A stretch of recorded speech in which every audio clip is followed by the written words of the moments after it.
बहुत समय पहले की बात है। हिमालय की तराई में बसा था एक रहस्यमयी राज्य नागधरा। उस राज्य की राजकुमारी थी विराजिता। रूप में अद्वितीय, बुद्धि में अनुपम और तेजस्विता में जैसे स्वयं दुर्गा का अंश हो। राजकुमारी ने सीखा था युद्ध, वेद, नृत्य और तंत्र विद्या। परंतु एक विशेषता थी जो उसे औरों से भिन्न बनाती थी। वह सपनों में भविष्य देख सकती थी। एक दिन जब विवाह की चर्चा उठी, पूरी राज्यसभा स्तब्ध रह गई, क्योंकि विराजिता ने कहा, मैं विवाह तभी करूंगी जब कोई पुरुष मेरी 3 शर्तों को पूरा करेगा, और यदि वह एक भी शर्त में असफल हुआ तो उसे जीवन त्यागना होगा। ये बात पूरे आर्यावर्त में फैल गई। सौंदर्य से मोहित हुए राजा और राजकुमार पर शर्तें सुनकर डर गए। पहली शर्त, नागधरा के रहस्यमयी सरोवर से नागमणि लानी होगी, जिसे केवल वही देख सकता है जिसकी आत्मा निष्कलंक हो। दूसरी शर्त, महल का 7वां द्वार खोलना होगा, जो केवल सच्चे प्रेम से खुलता है, छल या कपट से नहीं। तीसरी और अंतिम शर्त, विराजिता के सपने में आकर उसका नाम पुकारना, वो भी बिना किसी मंत्र, औषधि या जादू के। नागमणि को पाने के लिए कई राजाओं और राजकुमारों की कतारें लगीं, पर सभी असफल रहे। और तभी एक साधारण युवक आर्यन राज्य में आया।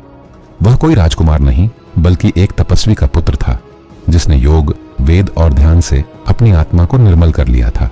उसने कहा, मैं तुम्हारे स्वप्न में प्रवेश करूंगा, क्योंकि मैं तुम्हारी आत्मा से प्रेम करता हूं।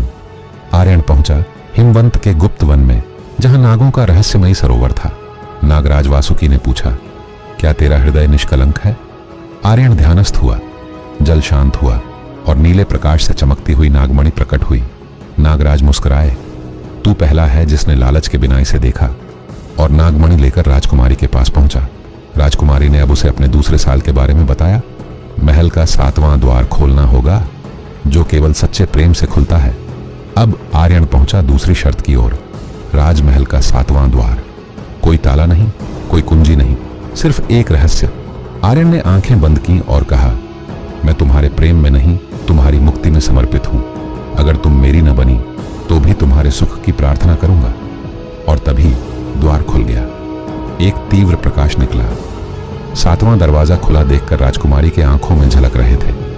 अब बची थी अंतिम और सबसे कठिन परीक्षा, स्वप्न में प्रवेश। विराजिता ने कहा, यह कार्य कोई औषधि या मंत्र से नहीं हो सकता, केवल वही आएगा जिसकी आत्मा मुझसे पूर्व जन्म से बंधी हो। आर्यन एक पीपल के नीचे ध्यानस्थ हुआ, और उसी रात विराजिता ने स्वप्न देखा, और वह स्वर, मैं वही हूं जो पूर्व जन्म में भी तुम्हारा साथी था, तुम्हारे वनवास में, तुम्हारे तप में, और अब तुम्हारे प्रेम में। विराजिता ने आंखें खोली, राजसभा गई और घोषणा की, मेरी 3 शर्तें पूर्ण हुई, और जिसने स्वप्न में मेरा नाम पुकारा वह आर्यन ही है। राजकुमारी का निर्णय सुनकर राज्य में उत्सव हुआ, और दोनों का विवाह बहुत ही धूमधाम से हुआ। और नागमणि राज खजाने में नहीं, बल्कि भगवान शिव के मंदिर में स्थापित की गई, लोभ नहीं, ज्ञान और प्रेम का प्रतीक बनकर। अगर आपको ऐसी कहानी सुनना पसंद है तो आप हमारे चैनल कथा पुराण को सब्सक्राइब अवश्य करें, वीडियो को शेयर और लाइक अवश्य